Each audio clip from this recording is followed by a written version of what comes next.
Immediate calls for change following a painful experience that a lot of people can relate to. An Atlanta City Councilwoman is demanding apartment complexes start using private security. And these demands follow what happened over the weekend in Atlanta's Inman Park neighborhood.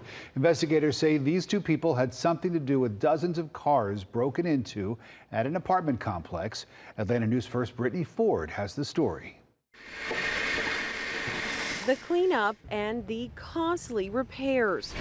Tony Campbell, owner of Clearview Auto Glass, knows the feeling of hopelessness that comes after a car break-in. Everybody just really lost on what to do. Campbell has serviced over a dozen cars here at the Mariposa Loft Apartments. I have done 19 calls so far out here.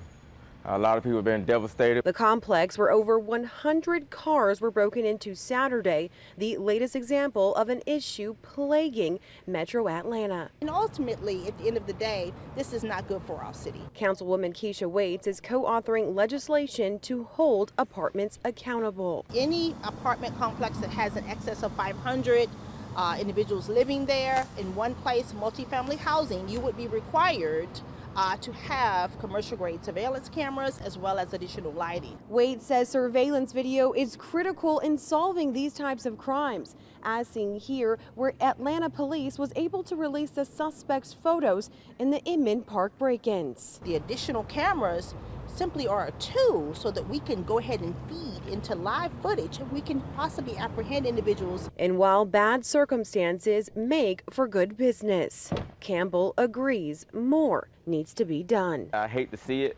I would rather replace your windshield with a crack than having to come because somebody took your belongings. The drafted bill is expected to go before a committee August 7th.